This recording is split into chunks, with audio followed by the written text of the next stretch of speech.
aakhirkii 1990maadkii ayay ahayd markii u horeysay ee Larry Page iyo Sergey Brin ay asaaseen shirkadda Google.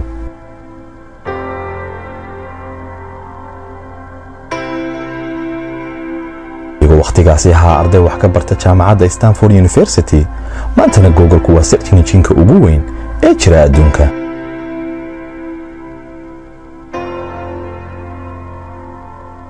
isla markaana waa website-ka ugu horeeya uguna caansan adduunka oo dhan, isagoo kaalinta koowaad kaga jira dhammaan website-yada jira adduunka marka laga eego dhinaca isticmaalka iyo dadka soo booqda maalin kasta.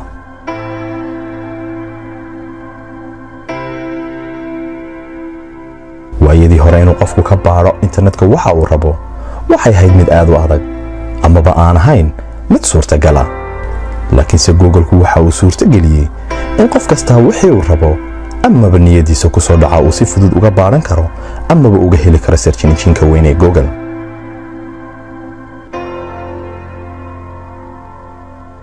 maantana Google waxa second kasta la weydiiyaa amaba laga baaraa in ka badan 40,000 oo weydiimood, iyadoo celcelis ahaan maalintii laga raadiyo amaba laga baaro in ka badan 3 milyan iyo bar weydiimood amaba su'aalood maalin kasta.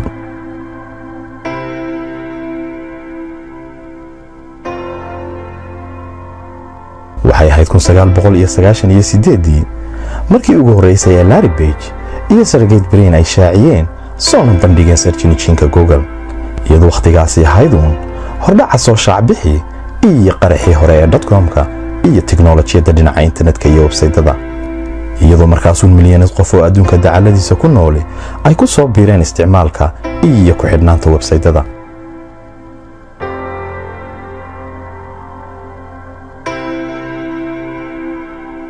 laakiinse waxaa caqabad weyn noqotay sidoo qofku u heli lahaa waxa uu rabo amaba uu raadin lahaa, iyadoo aanu jirin search engine u gooni ah oo wax laga raadin karay.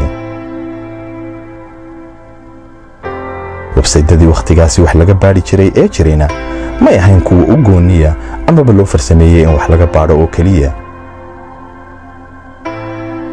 Yahoo iyo Alta Vista oo waqtigaasi ahaa kuwa ugu fiican, tayadoodu waxay ahayd mid aad u liidata. sida Yahoo oo kale, marka aad ku qorto waxa aad raadinayso, inta badan waxa uu soo saari jiray waxaan ahayn wixii aad raadinaysay, amaba aan xiriir bala lahayn, iyadoo macluumaadka iyo warbixinta website-yada jiray iyo kala saaridda nooca ay kala yihiin aanay ahaan jirin mid uu kombiyuutar sameeyay ee ahayd mid bila'aadan uu ka shaqeeyo.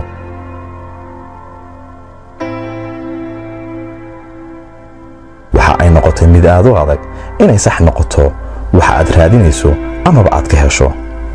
Larry Page iyo Sergey Brin kadib markii ay baaritaan dheer ku sameeyeen habka iyo sida ay u shaqayn jireen search engine-nadii waqtigaasi jiray, waxay la yimaadeen fikrad iyo farsamo cusub oo noqotay mid wax laga barto laguna daydo.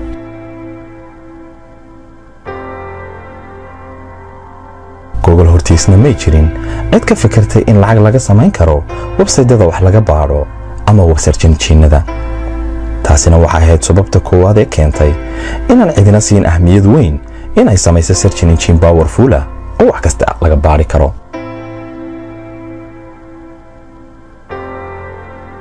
iyadoo macnaha guud ee search engine uu yahay website wax laga raadiyo ama baaro oo ay ku kaydsan yihiin dhammaan macluumaadka warbixinta ku jirta internetka. bilowgii hore labadan nin ee ikhtiraacay Google waa Larry Page iyo Sergey Brin ma ay dooneen manay islahayn waxaad bilaabi karaysaan shirkad ama company aad leedihiin, laakiinse waxay ahayd ujeedadoodu inay ka iibiyaan fikradda iyo farsamadooda mid ka mid ah shirkadaha ugu waaweyn ee waqtigaasi jiray. haddaba si ay u iibiyaan programkan ay farsameeyeen, waxay u tageen dhammaan kombaniyadii lahaa search engine-nada ee ay ka mid ahaayeen Yahoo, Alta Vista, Excite, Infosec iyo kuwa kale, kuwaasoo ahaa kuwii hoggaanka u hayay waqtigaasi. laakiin jawaabta kombaniyadaasi siinayeen oo ahayd mid isku mid ah, nasiib darro waxay ahayd inaan cidina xiisaynayn programkan ay sameeyeen search engine-nadana waqtigoodii dhammaaday oo aanay lahayn wax faa'iida. inkastoo jawaabtaasi ahayd mid murugo iyo niyad badan ku riday labadan dhalinyaro ee farsameeyay programkan, haddana mararka qaarkood waxa jira waxaad guuldarro moodayso niyad jab badanna kugu rida inay tahay bilowga guulaha iyo horumarka noloshaada. intaa wixii ka dambeeyeyna Page iyo Brin waxay go'aansadeen 1998 inay bilaabaan shirkad ay iyagu leeyihiin, maadaama barnaamijkooda aanay cidina xiisaynayn rabinna inay cid ka iibsato.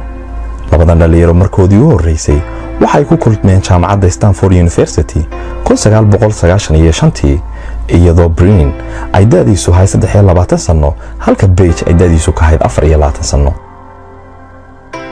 1996 ay ahayd markii u horeysay ee Larry Page iyo Sergey Brin oo dhigan jiray jaamacadda Stanford ay researchkii projectigii ugu dambeeyay ee jaamacadda ay ku diyaariyeen website search engine ah oo ururiya macluumaadka dhammaan websaydyada jira adduunka, kaas oo kala saaraya inta jeer ee la booqday, siday u kala muhiimsan yihiin iyo waliba inta website ee ku sii xiriirsan, iyadoo markii hore magaca projectiga ay u bixiyeen uu ahaa Bankra. sanadun kadibna xilligii la asaasay shirkadda oo ahayd 1999 tirada shaqaalaha u shaqaynaya waxay dhammaayeen 39 qof oo kaliya. inta jeer wax laga raadiyay amaba la weydiiyay Google-na waxa ay gaadhay 3 milyan oo weydiimood maalintii. sanad kale oo kadibna tirada maalintii laga sarji gareeyo amaba la weydiiyay Google waxa ay gaadhay 60 milyan oo weydiimood maalintii. waqtiyadii hore cidna kama fikirin in search engine cidna ka samayn karto dakhli amaba lacag. bishii Oktoobar ee sanadii 2000 Larry Page iyo Sergey Brin waxay suurtageliyeen farsamadii iyo fikradii ugu horeysay ee uu Google ku soo saari lahaa dakhli amaba dhaqaale, iyagoo bilaabay barnaamijkooda wax lagu xayeysiiyo ee la yiraahdo AdWords, iyadoo macnaha AdWords iyo shaqada uu qabtaa ay tahay inuu soo dhigo qofka wax raadinaya dhinaca midig ee page-ka dhammaan xayeysiisyada la xiriira su'aasha uu baarayo amaba weydiiyay Google-ka. tusaale ahaan haddii aad Google-ka ka baadho amaba raadiso flowers amaba ubax, waxa uu dhinaca midig ee page-ka si degdeg ah kuugu soo dhigaya xayeysiisyada la xiriira flowers amaba noocyada ubaxyada iibka ah oo dhan. intaa wixii ka dambeeyay Larry Page waxa uu qortay shaqaale cusub oo tiradoodu dhammayd 100 qof, iyagoo intooda badani ahaayeen dad haysta PhD waliba lagu xulanayay xirfad iyo shaqo wanaag. kadib shaqaalaha ay qorteen Google waxa ay bilaabeen fikrada cusub oo ay ka mid ahaayeen raadinta amaba baaridda sawirrada, Google News, isbarbardhigga qiimaha badeecadaha iyo farsamooyin kale oo badan. haddaba su'aashu waxay tahay Google waa mid sidee u shaqeeya, sideese oo su'aal kasta oo aad weydiiso aad ugu heli kartaa si yar oo fudud oo waliba aad u dhaqso badan.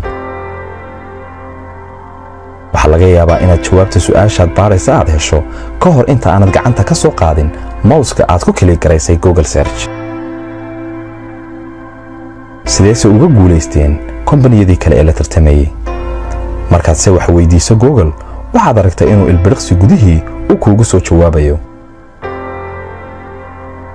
haddaba su'aashu waxay tahay seconds-ka yar gudihii Google-kuma waxa uu kaaga soo baarayaa dhammaan websaydyada jira adduunka oo dhan. haddaba jawaabtu waa maya, mana dhici karto inuu 10 bilyan oo website oo adduunka jira uu second gudihii kaaga soo baaro jawaabta su'aashaada. laakiinse sidaan in yar ka hoos soo sheegnay, Google-ku waxa uu leeyahay program la yiraahdo Google Bots oo ay isticmaalaan. sidoo shaqeeyana waxay tahay programkani waa mid had iyo habeenba booqanaya website kasta adduunka jira oo wareegaya. waxaanu baarayaa inta website cusub oo soo kordhay ama website wax laga bedelay ama page wax cusub lagu soo kordhiyay. kadibna marka uu helo website cusub ama page wax laga bedelay, waxa uu soo copy gareynayaa website-ka cusub, waxaanu geynayaa kuna save gareynayaa kombiyuutarada ay leedahay Google. haddaba hadhowto marka aad wax ka baadho ama weydiiso kama soo raadinayo websaydyada adduunka jira ee waxa uu su'aashaada ka soo baaraya kombiyuutarada Google ay ku kaydisay websaydyada ama macluumaadka websaydyada jira adduunka. Google Bots waxa uu mudnaan u kala siiyaa inuu booqdo ama check gareeyo in wax laga bedelay websaydyada oo siday u kala muhiimsan yihiin, sida websaydyada wararka oo kale ee aadka wax looga bedbedelo. waxa uu booqdaa si joogto ah. tusaale ahaan website-ka shirkadda CNN oo kale waxa uu booqdaa minad kastaba hal mar si uu u xaqiijiyo in wax cusub lagu soo kordhiyey iyo in kale. mararka qaarkood waxa ay gaadhaa tirada Googlebots uu booqdo website-ka CNN in ka badan 34,000 oo jeer maalintii. haddaba Googlebots wixii cusub ee uu helo waxa uu dib ugu soo diraa kombiyuutarada Google. tusaale ahaan marka uu qof ku qoro ama uu weydiiyo qiimaha moobilada iPhone 6 waxa uu su'aashaada u dirayaa kana soo baarayaa database-ka Google kadibna jawaabta uu helo ayuu ku soo celinayaa. gaar ahaan su'aasha aan weydiiyey ee qiimaha iPhone 6 waxa uu soo saaray 44 milyan oo jawaabood iyadoo ay ku qaadatay 0.38 second kaliya. haddaba su'aashu waxay tahay liiska billioniskaas sidee ayuu Google u kala saarayaa una ogaanayaa siday u kala muhiimsan yihiin iyo siday u kala mudan yihiin in loo kala horeysiiyo. jawaabtu waa waxa la yiraahdo isagoo adeegsanaya waxa la yiraahdo ranking page ama darajada uu kala siinayo bogagga website-da.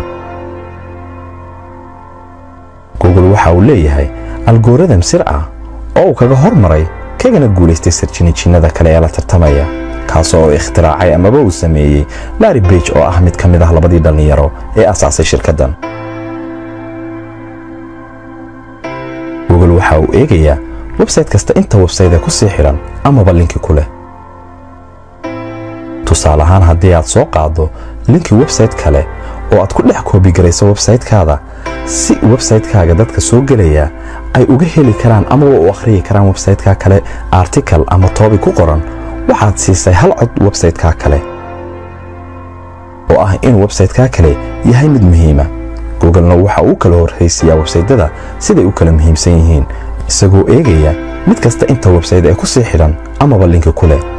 sidaa darteed website-ka linkiyo ku leh 20 website oo kale uu ka soo hormarayaa kana muhiimsan yahay kan 6 website oo kaliya ku leh links. Google waxa siiyay mudnaanta weyn iyo inuu ka guuleysto search engine-nada jira adduunka oo dhan waa speed-ka ama xawaaraha degdega ee uu kaga jawaabayo su'aal kasta oo aan weydiino. markaan raadinay qiimaha iPhone 6 Google wax ka yar hal second gudihii ayuu inagu siiyay 44 milyan oo jawaabood oo waliba ah kuwa sax ah. taasina waa tasiisay in qof kasta u doorto Google inuu noqdo meesha uu wax ka baaro ama ka raadiyo. dakhliga u badan Google waxa uu ka sameeyaa xayeysiisyada AdWords iyo AdSense. AdWords sida aan hore u soo sheegnay waxa uu shaqeeyaa tusaale ahaan marka aad Google ku qorto flowers afarta jawaabood ee ugu horeeya waa AdWords kuwa dhinaca midigta iyaguna ka soo baxa xayeysiis la mid ah kaasoo kale. markasta oo aad kali garaysan mid ka midana waxa lacag laga qaadayaa qofka leh kumbaniga ama website-kaas. AdSense-kuna waa mid ka duwan AdWords-ka. haddaba Google-kuna waxa uu shaqeeyaa markan sida dealer oo kale ama badilaal u dhaxeeya qofka wax xayeysiisanaya iyo qofka leh website-ka wax lagu xayeysiisanayo. tusaale ahaan haddii aad website leedahay waxaad dalban kartaa in website-kaada Google wax ku xayeysiiyo taasoo ah AdSense. kadib markasta oo website-kaada qof inta uu galo uu kala gareeyo mid ka mid ah xayeysiisyadaas Google waxa uu lacag ka qaadayaa qofkii xayeysiiskan lahaa. tusaale ahaan haddii $1 laga qaado qofkii xayeysiiska lahaa waxa laga yaabaa inaad adigu hesho $0.60 ama 0.60 cents. Google-na uu qaato inta kale soo hadhay oo ah 0.40 cents. wixii ka horreeyay 2004 Google waxa uu ahaa company si gaar ah loo leeyahay ama private company. markii ugu horeysay ee Google uu noqdo company public ah ama iibiyo saamiyadii iyo sheerarkii companyguna waxay ahayd 2004. inkastoo qiimaha markii ugu horeysay shirkadda Google saamiyadeeda lagu iibiyay uu ka hoos maray qiimihii la filayay haddana markii dambe wuxuu noqday mid ka mid ah kombaniyada ugu qaalisan iibka saamiyada adduunka. Larry Page iyo Sergey Brin oo ah labadii nin ee asaasay shirkadda Google isla maalintii ay iibiyeen saamiyada shirkadda waxay noqdeen qaar ka mid ah billionaires-ka adduunka isagoo mid kasta helay $4 bilyan iyagana waliba waxa u haray boqolkiiba 14 saamiyada shirkadda. waqtigan aynu joognana Larry Page lacagtiisa uu shakhsi ahaan u leeyahay waxa ay dhan tahay $29.2 bilyan halka saaxiibkiisii kale ee la asaasay Sergey Brin oo maanta haysta lacag dhan $34.3 bilyan. daawadaha ilaabin hana hilmaamin labada nin in markoodii hore ay ku bilaabeen geeraajka guri aanay xitaa lahayn ee ay lahayd gabadh la ahayd asxaab oo ay isku barteen jaamacadda wakhtigii ay ahaayeen ardayda. haddaba su-aashu waxay tahay weli qiimaha naftaada ma dareentay? hore waxaan uga soo hadalnay asaaskii iyo bilowgii hore shirkadaha Microsoft iyadood waa saddexda kumbani adduunka ugu qaalisan. dadka asaasayna waxay dhammaantood aynu aragnay inay ka soo bilaabeen meel aad u hooseysa, intooda badanna lagu bilaabay geeraaj yar oo ah kuwa guryaha ku dhex yaalla, iyadoo weliba shirkado kale oo badan geeraaj lagu bilaabay oo aynaan weli ka hadal, sida shirkadda Amazon iyo weliba shirkadda Alibaba Group. haddaba ujeeddada aan uga socdaa waxay tahay dadkani waa qaar aaminay naftooda, waa qaar hadaf iyo himilo dheer yeeshay. haddaba daawade waxaad ogsoonaataa kalsoonida nafta aad ku qabtaa inay tahay ta keliya ee kuu suurtogelin karta inaad isbeddel iyo horumar noloshaada ku samayso. dadaal aad la timaado iyo adkaysi aad u leedahay caqabadaha nolosha kaa hor imanayana waa ta aad ku gaadhi karto hanka iyo himilada aad leedahay. taasna waxaa caddayn kara wax kastoo adduunka jira waxaa ikhtiraacay oo ka midho dheliyey caqli iyo garaad la mid ah ka adiga kugu jira. sanadii 2004 shirkadda Microsoft waxa ay la shirtimid search engine-keeda Bing.com oo noqday mid khatar weyn ku ah shirkadda Google. khalkhal badanna geliyey shirkadda Yahoo-na waxay iibsatay search engine yaryar oo badan si ay isaga celiso shirkadda Google wana horumariso tiknoolajiyadeedii search engine-ka ee Yahoo. laakiinse nasiib darro ilaa hadda weli lama hayo shirkad ama cid suuqa kula tartanta amaba suuqa ka qaada shirkadda Google. Google markiisii u horeysay ee uu dakhli sameeyo amaba faa'iido laga helaa waxay ahayd markii uu 3 sano jiray, taasoo ku beegnayd sanadii 2001. maanta ganacsiyada adduunka oo dhani waxay lacag badan ku bixiyaan kuna tartamayaan sidii ay u noqon lahaayeen mid ka mid ah 5 website ee ugu horeeya marka laga raadiyo amaba la weydiiyo wax ka mid ah amaba la xiriira ganacsiyadooda. Google waxa uu leeyahay program la yiraahdo Search Engine Optimization kaasoo dad u goonaya bartaan ganacsina ka sameeyaan sidii ay ganacsiyada kale iyo website-yada uga caawin lahaayeen inay noqdaan mid ka mid ah 5 website ee ugu horeeya Google. tusaale ahaan haddii aad leedahay amaba haysato dukaan iibiye ubaxa ama flowerska, Google marka ugu horeyso waxa uu eegayaa inta jeer ee kelmadda flowers website-kaada ku soo noqnoqotay iyo weliba meesha ay kaga qoran tahay. tusaale ahaan title bar-ka website-ka waa halka ugu muhiimsan ee uu eegayo. marka labaadna waxa uu eegayaa ciwaanka website-ka iyo article-ka. marka saddexaadna waa qoraalka gudaha ku jira ee website-ka. waxa iyadana kale uu eegayaa magaca website-ka inay ku jirto kelmadda flowers iyo weliba keyword-ada aad isticmaashay inay la xiriiraan amaba ku jirto kelmadda flowers. waxaasoo la isku geeyana waxaa la yidhaahdaa Search Engine Optimization, waana ta keliya ee kaa caawin karta inaad noqoto mid ka mid ah 5 ama 3 website ee ugu horeeya ee soo baxa marka la baaro kelmadda flower ama kelmad la xiriirta ganacsigaaga amaba website-kaaga. Google waxa kale oo ay leedahay product iyo service kale oo badan sida YouTube, Gmail, Google Maps, Google Chrome iyo Android oo ah operating system-ka amaba barnaamijka mobilada ugu badan adduunku maanta ku shaqeeyaan. market value-ga ama qiimaha shirkadda Google ay taagan tahay waa 3,67.6 bilyan oo dollar, waana shirkadda saddexaad ee ugu qaalisan adduunka iyada oo ay ka horeeyaan labada shirkadood ee Apple iyo Microsoft oo kaliya. inagu barnaamijkeena maanta oo kaliya aan ku soo koobi karin shirkadda Google gabi ahaanteedba iyo waxa ay ka kooban